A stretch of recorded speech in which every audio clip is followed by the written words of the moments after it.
This is Emma.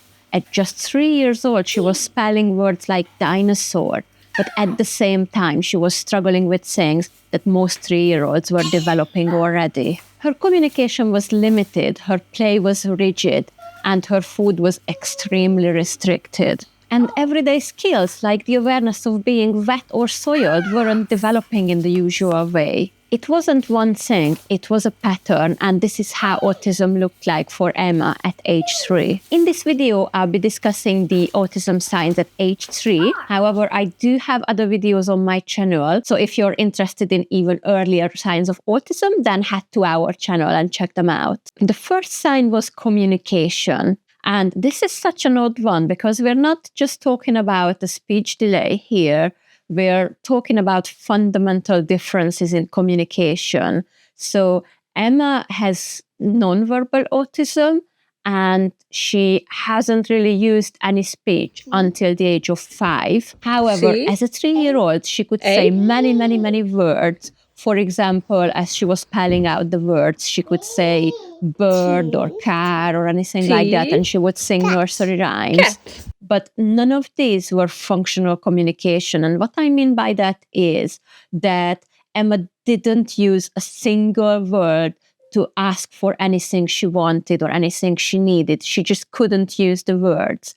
And this is such an odd thing because we're not talking about a toddler who doesn't have words. She had words, she just couldn't use them. So she couldn't tell us if she was hungry. She couldn't ask for things.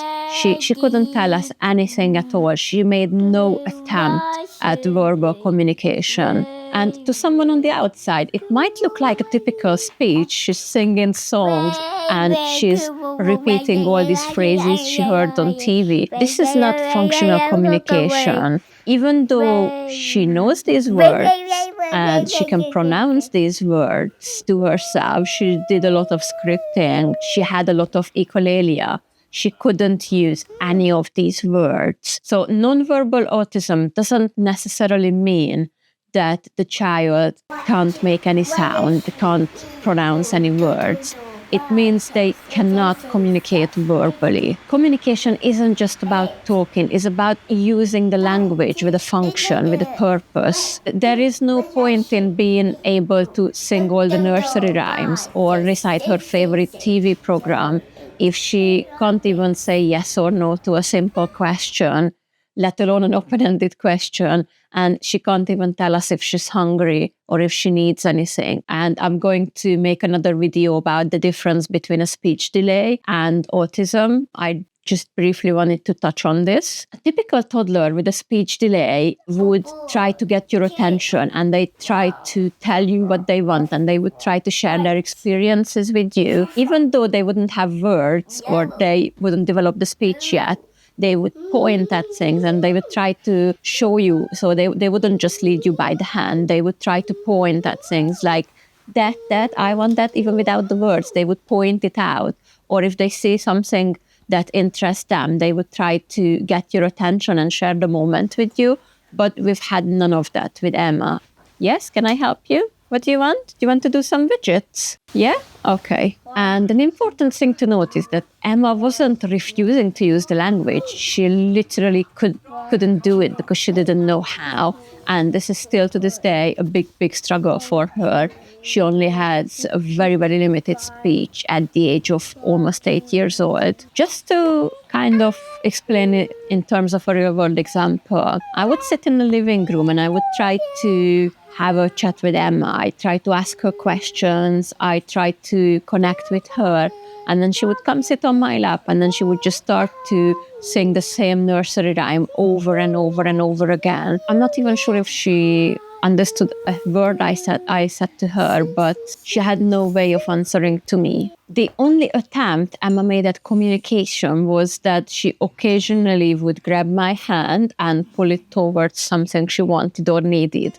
But again, she wasn't pointing or anything. She didn't make eye contact. She didn't point at the items. She would just try to use my hand as a tool. It wasn't because she physically wouldn't have been able to point. She just didn't have this awareness to use the pointing for communication. She was able to point for herself. So she taught herself to read at the age of 3. When she was reading out a word, she would point each letter.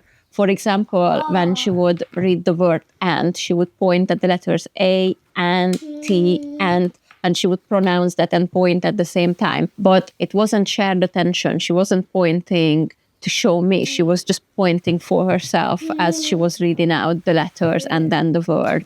So physically, she was able to use her finger to point, but developmentally, she wasn't able to use the pointing to communicate anything or to use it to get our attention or share a moment. For example, if she found something interesting. I think a lot of the things with Emma at that age were, it wasn't that she physically was unable to do it. It was developmentally and mentally, she didn't have the understanding to use these gestures. Social interaction and awareness of others. And this one is not about liking people. It's more about being socially tuned in. So Emma didn't really notice the other people. Definitely, she showed absolutely no interest in the other children. Even at nursery, she completely ignored all the other children. She never played with them. She never tried to interact with them. But she would very often go up to the adults, sit on their laps, and just get a big cuddle because she was really sensory. She liked this deep sensation of a tight hug.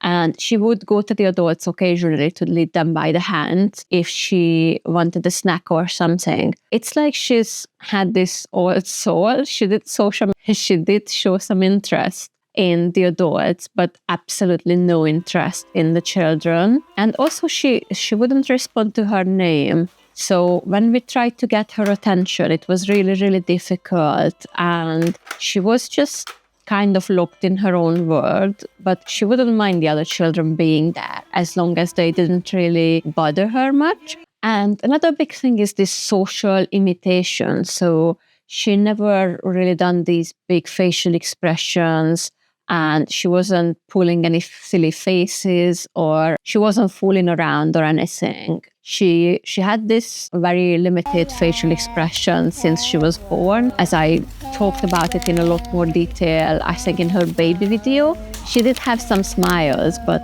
honestly, she didn't have all these big facial expressions. She wasn't like blowing raspberries or anything. And she wouldn't try to copy the gestures or anything. So even for the nursery rhymes, she wouldn't really do these head, shoulders, anything, or like the 5 little monkeys jumping, she wouldn't jump. Sleeping bunnies, she wouldn't pretend to go to sleep. But all these things, just because a child won't do this at age 3, luckily it doesn't mean that they're going to stay like that forever. So Emma is 8 years old now, and she's at a point, even though she does have a learning disability and she has lots and lots of delays, now she's at the point that she can pull some faces and she can do the actions. She can do the head, shoulder, knees and toes. She can do a little bit of imitation, but it is very limited. But what I'm trying to say is just because at age 3, things look really bad, and a lot of the children get this level 3 label at age 2 or 3 when they first get diagnosed. But just keep an open mind about that, because the kids do develop very, very differently. I think autism can look really, really severe at that age, and then child's development can really come on later on. In our situation, Emma didn't catch up in a traditional sense, so she's years behind her age, and we don't know if she's ever gonna live independently. But she is still developing, even though very, very slowly, and it doesn't mean that she's always going to be at that level. So even if she always needs support, even if she always going to have delays, she is still developing very, very slowly. And I guess what I'm trying to say is just try to keep an open mind. It's best not to have this doomed mentality like, oh, they're never going to speak, or they're never going to do this, or they're never going to do that.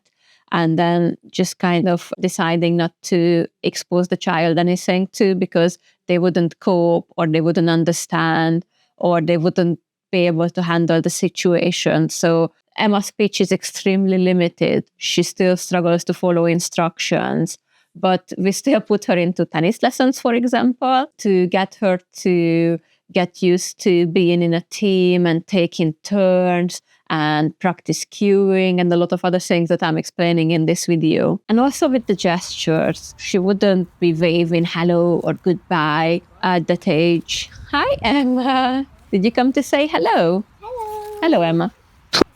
Bye, Emma. Yeah, so at this age, she does have some speech, and then she's 8 years old now, and we've got to the point where she is interested in us. She notices us. She regularly comes and checks in with us, comes and gives me a cuddle even if she doesn't need anything. So yeah, there is hope for the future. Your child hopefully will notice you, even if it takes a few years, but there is a long road ahead of you. And yeah, like now she come in here and she wants to stay with me, even though she didn't come here for a chat or anything. She just wants to be in the same room with me. I think the other thing as well is the situational awareness. So when she was little, she had absolutely zero clue about birthdays, Easter, Christmas, any celebration, any occasion. She had no clue what was going on, and she didn't recognize them as anything special.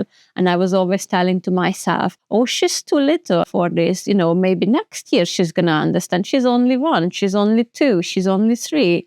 Oh, she's going to be 4 next year. I'm sure she's going to know it's her birthday, but she didn't.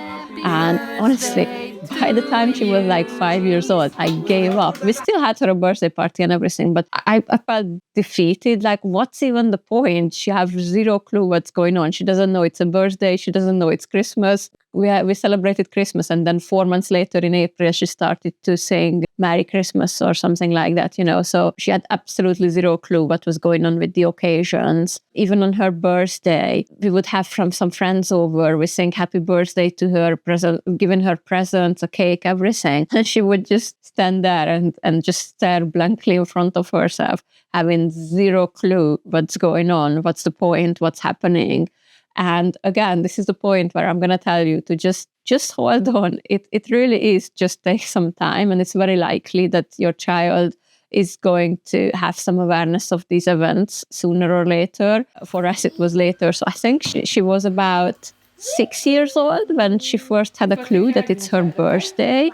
And she was almost 7 when she realized that it was Christmas. So this just past Christmas, just last month, just this December, was the second Christmas that she knew that it was Christmas, and the first Christmas where she was actually anticipating it, and she was looking forward for the presents and everything. Wow, so it took her 7 years to actually show some interest in these occasions and realize what's going on and be excited and happy for it. And this is such an exciting thing, because I was proper giving up on her ever realizing what's going to go on. So if your child is in this developmental stage where they have like absolutely zero clue about Christmas, birthdays, Easters, etc., just hang in there. They're going to figure it out in a couple of years.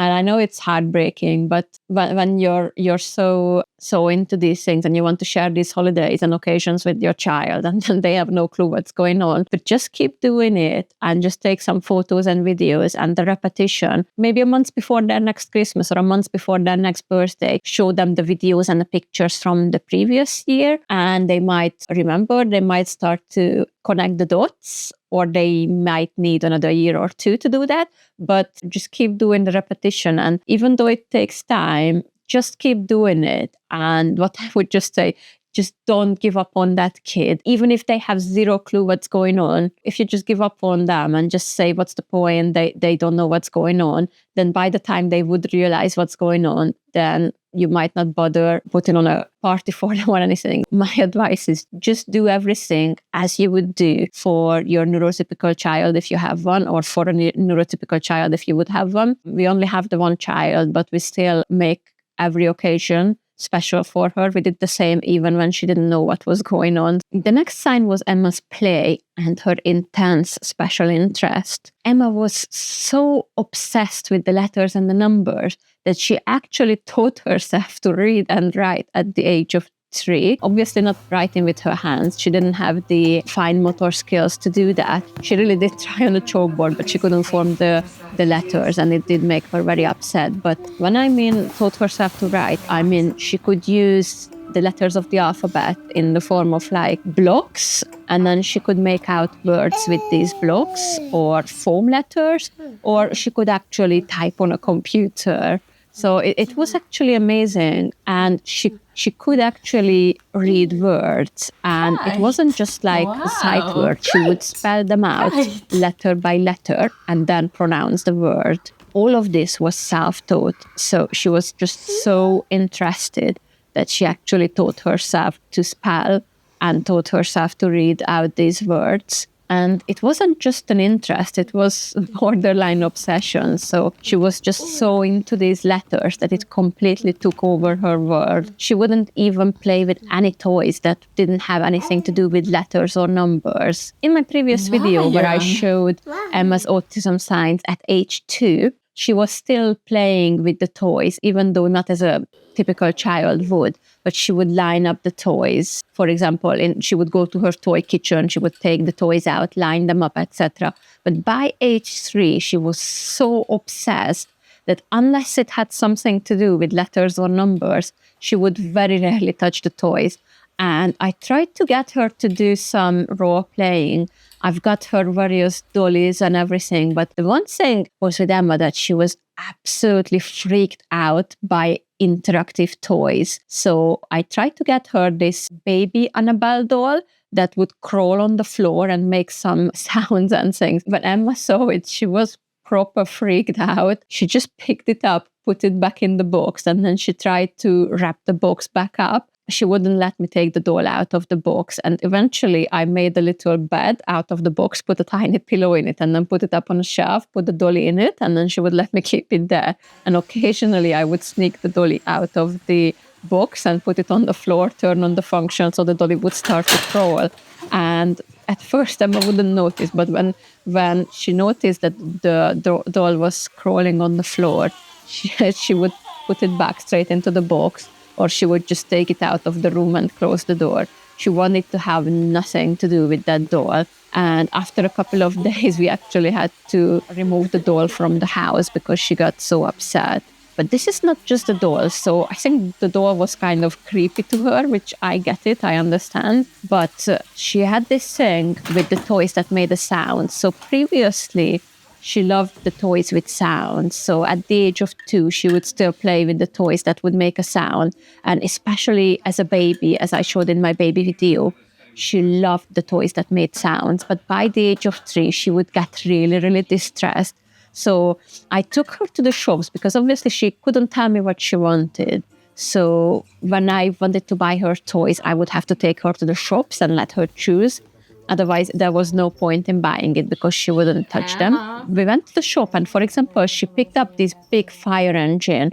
And when she pressed the buttons in the shop, she was okay with it and she wanted to buy it. And once we got home and I unboxed the toy and I handed it to her and she pressed the buttons, and then she got so upset and she started crying. And then I tried to take it away, to turn it off, and then she would turn it back on. And she did it a lot with these sort of toys until we removed the battery. So she would keep pressing the buttons until she started to cry, and then she did it all over again. It was just kind of like she tried to, I know it sounds odd, but she was trying to wind herself up. And I had to remove the battery from these toys because she was just getting so upset. After that, she was okay with it. So it wasn't the fire engine itself. She was okay with it. She was pushing it along and she would put it on the shelf. And once in a while, she would take it out and just pushing it on the floor. It was absolutely fine, as long as it didn't make any sound. At the age of 3, she gradually became like this with any toy that made a sound, and she would just absolutely have a meltdown and she just couldn't control it. And then she would go into this loop where she would press the buttons on purpose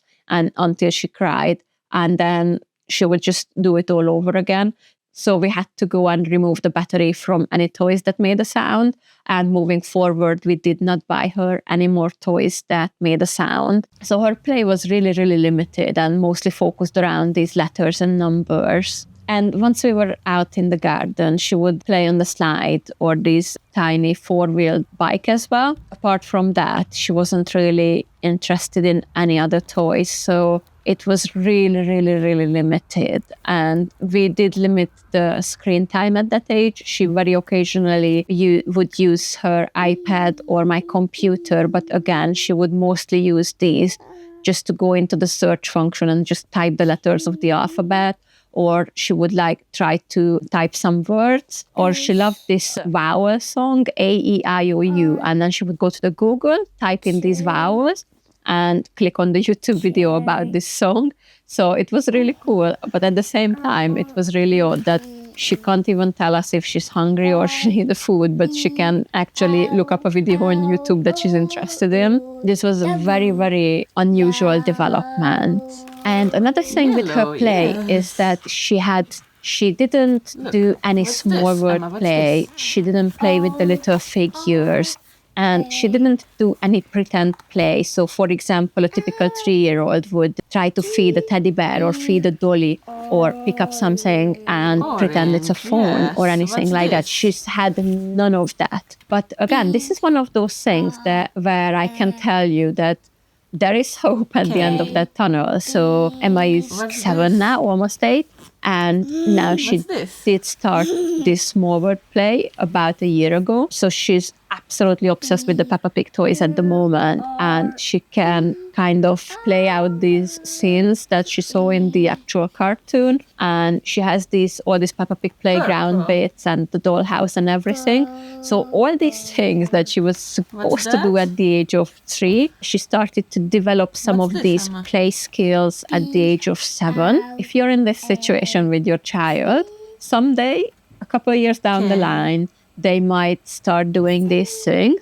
So don't feel like that they're never going to play with toys just because they're not there yet. The next sign was the rigidity and the need for the sameness. And this is a really, really big one because this is what led to her being tube fed at the age of 4, which I'm going to go into more detail in my next video. And this very, very rigid thinking can show up in different ways in autistic children. So some kids are really, really strict about their daily routine, and the disruption to that routine can cause meltdowns. For Emma, at the age of 3, she didn't really notice what day it was or what time of day it was, and she wasn't that bothered about a daily routine at that age. That developed a few years down the line. But for Emma, she had this really, really rigid thinking about certain objects. For example, the plate she would eat from, the cup she would drink from, her dummy that she was chewing on most of the day. For example, with her dummy, we used to buy the same brand, same size. And these dummies, they always had a different design on them. So it was almost impossible to get 2 identical ones, because some of them had like a teddy bear or a moon or a sun or whatever. So it was very, very difficult to get identical ones. She would accept the ones with identical design. But then there was this nighttime one where the dummy was identical, but the color was a little bit transparent because it had this glow-in-the-dark feature. And once she got that, she couldn't even put it in her mouth, and she couldn't communicate it to me, but she grabbed my hand and she started to get distressed, and then she led me to the kitchen and put it back in the box and made me close the original packaging, and she pushed it away. So in her own way, she made it very, very clear that was not acceptable for her. The dummy was her biggest comfort item. She would chew on it all day. She would go through a dummy every day or every other day. So we were buying them very, very often. So it was a big challenge. And also, if Emma had a different plate, for example, she wouldn't eat from a different plate. She's had these sippy cups, which came in 3 colors, I believe. And we had all 3 colors, and she did accept all 3 colors.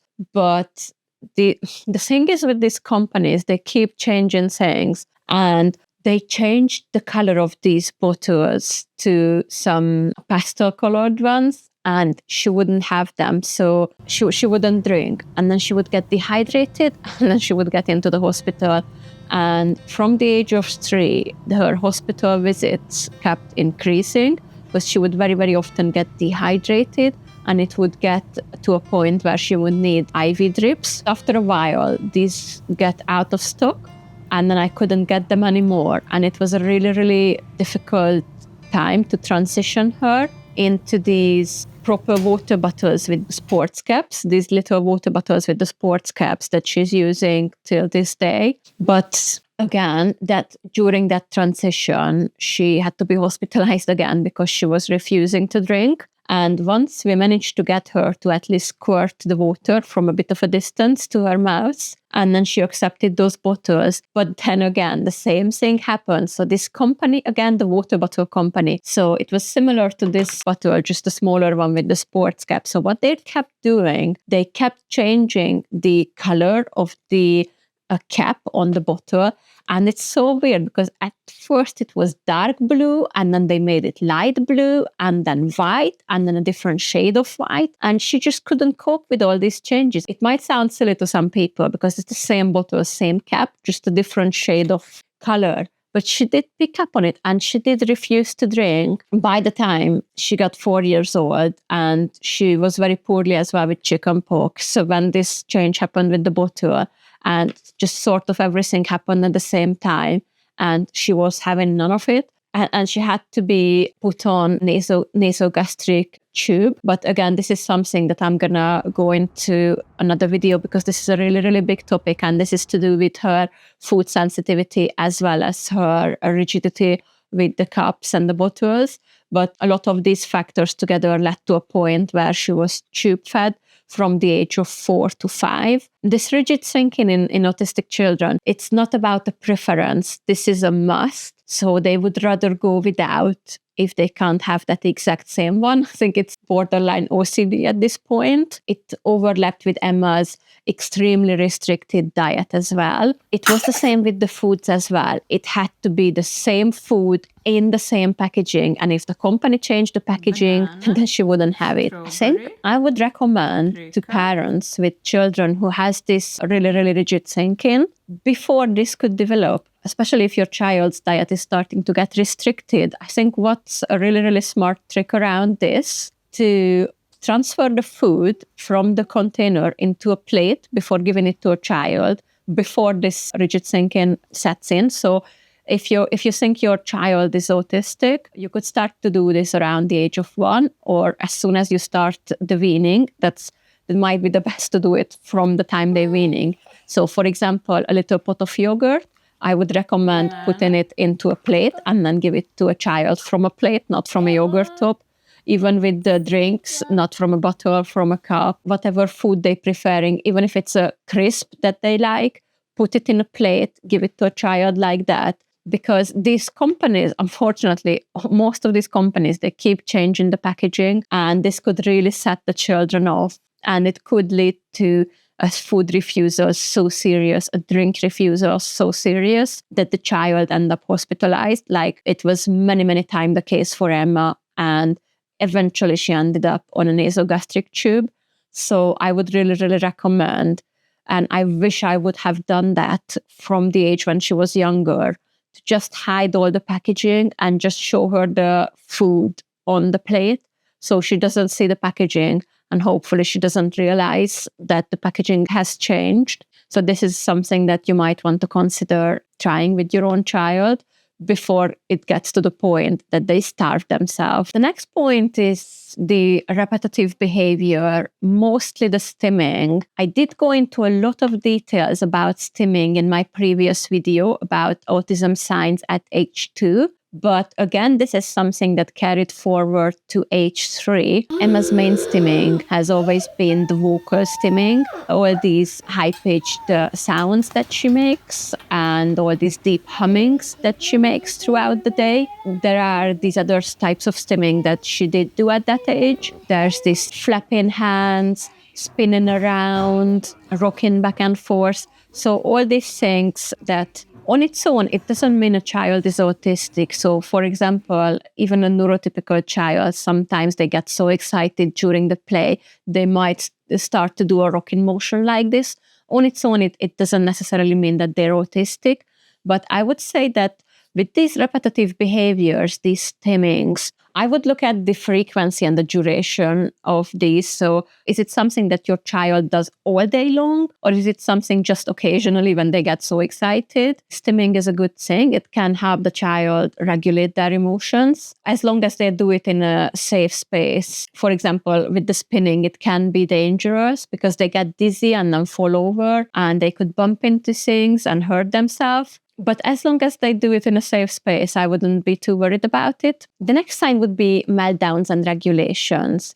As I mentioned in my previous video, I would never, ever, ever film Emma when she's in distress. So I will not be showing a footage of meltdowns. But at the age of 3, it was very similar to the meltdowns she's had at the age of 2. I think the big thing would be to distinguish the difference between a meltdown and a tantrum. For a meltdown, the child would get upset for seemingly no reason. And also a big thing with meltdowns, that you can't negotiate your way out of them. You can promise the whole world to them. They still won't stop crying because they can't control it. So as opposed to a tantrum where they start screaming because they can't have their way or they're trying to get something. For example, you say no and they get really, really upset and start crying. When Emma would have a meltdown, it could last anywhere up to an hour. And then sometimes she would exhaust herself so much that she would just fall asleep in my arms. I think with the meltdowns, it's important to keep in mind that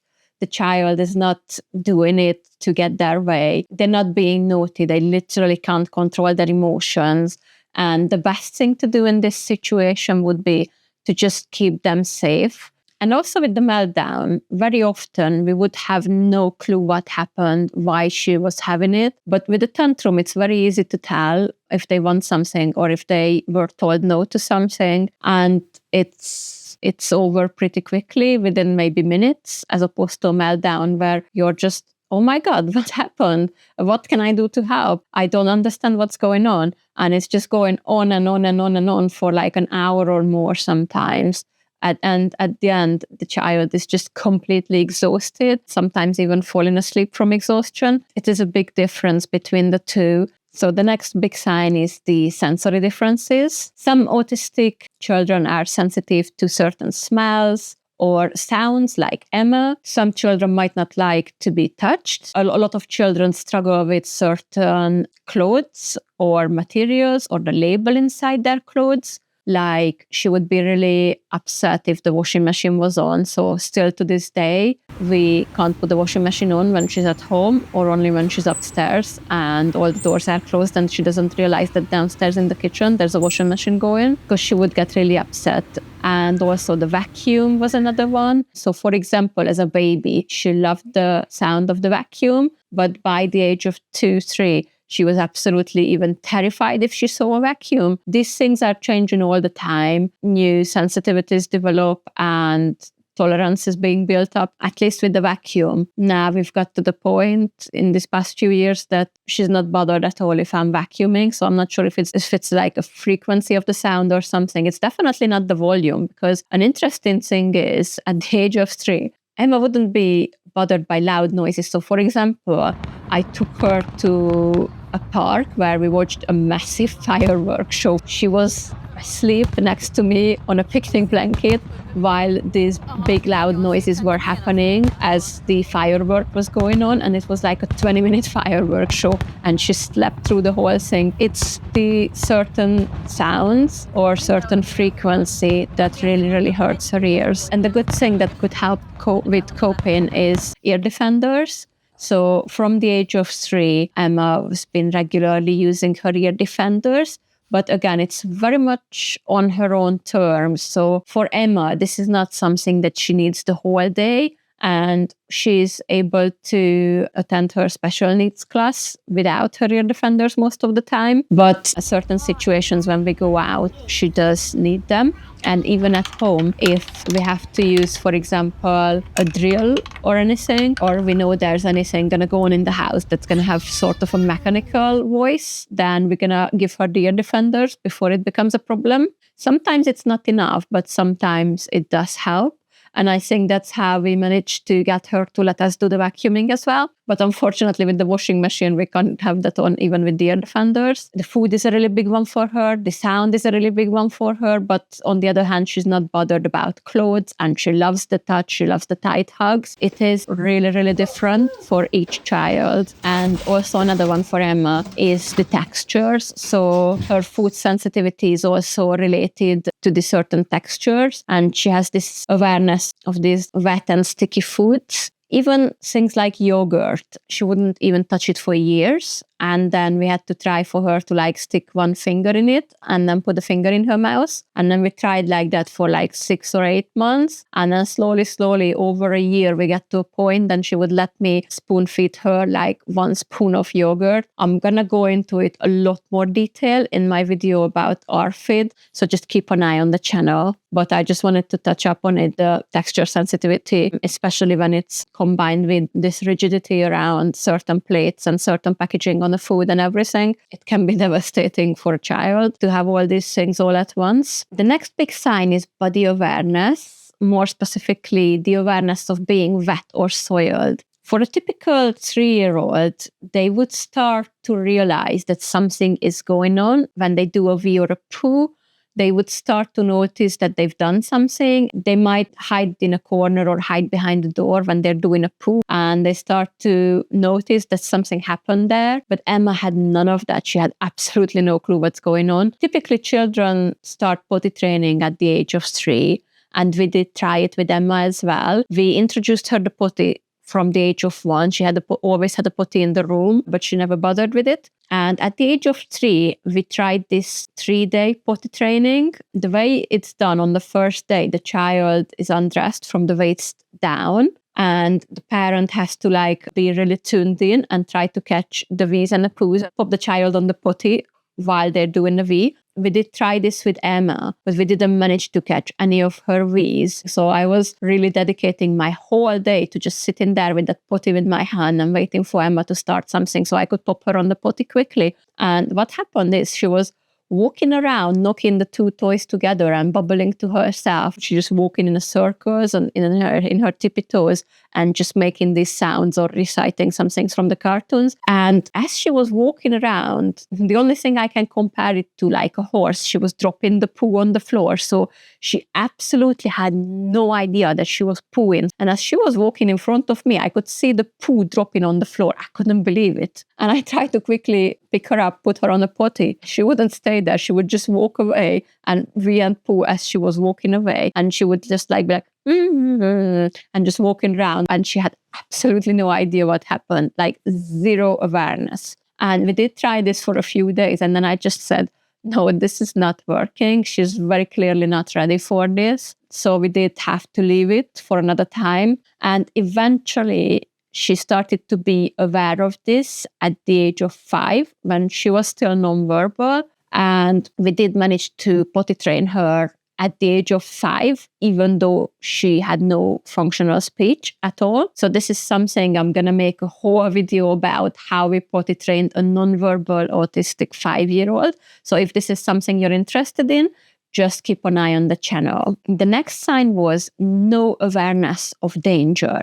Emma would very often put herself into dangerous situation. She would climb onto everything and she would run up to complete strangers and just put her hand up to be picked up. This is something that's been happening from the age of 2, but also at the age of 3, because she taught herself to read the letters. She was absolutely obsessed with any written text. When we were outside, mostly she refused to walk, but if she spotted a street sign, she would make a run for it. And she would run through the roads, the traffic, nothing mattered. She ran until she reached that street sign to spell all the letters from it. And at one point, she actually ran in the middle of the road. This was really, really scary situation for us. She absolutely had no awareness of how dangerous it is. Still to this day, this is something we're struggling with. So she's 7 years old, and just last year, she managed to get away from us when we got back from a shopping trip. So she wasn't running on the pavement. She was running in the middle of the road.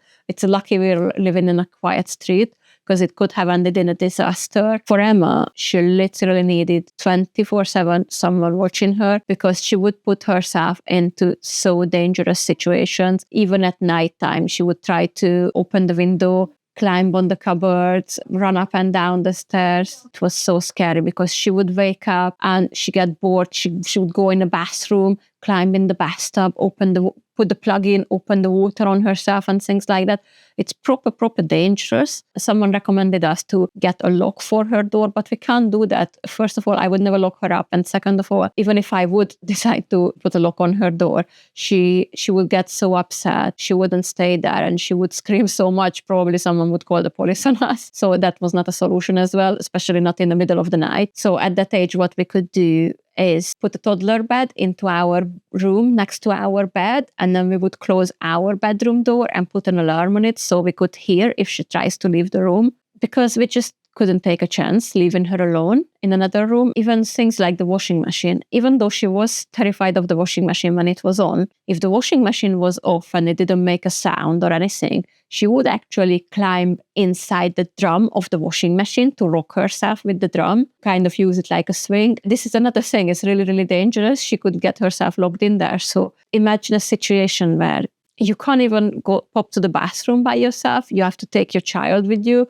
because they are not safe to be left alone even for a single minute. The last big sign for us was Emma's refusal to walk. And this was a really odd one, because if we took her to the garden or somewhere quiet, she was fine to wander around, but she wouldn't walk in a structured way. Like, she wouldn't hold my hand and walk next to me and go into a certain direction. But when we went to the street, she would usually lay on the floor and refuse to walk. But she wouldn't normally be crying or be upset or anything. She would just lay on the floor and just kind of like be in a frozen state. And it wasn't a tantrum. She didn't really want anything. She just couldn't walk anymore. And even if I could just try to walk with her to a nearby park, she would just, after a few meters, she would just lay down on the floor. Or if she got up, then she would try to walk up to a stranger's front door and check if she can open it and go inside, because she just didn't want to be outside anymore. It's just too much for her to process.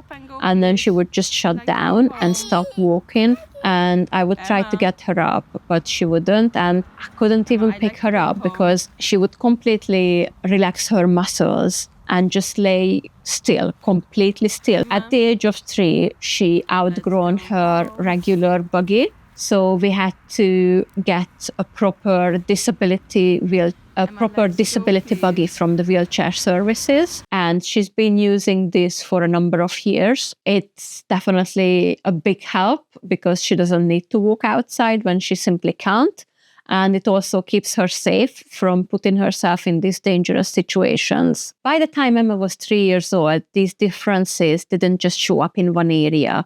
They were in her communication, how she played, how she had absolutely no awareness of being wet or soiled, or how she responded into the sensory input, how she ate, how she drank. On their own, just any one of these signs might not necessarily mean autism, but all these things together, they made it impossible to ignore. And eventually Emma was diagnosed with autism at the age of 3. And I will make another video about how she was diagnosed and what sort of support was available to us after that. So just keep an eye on the channel, because there's lots and lots and lots of similar videos are coming.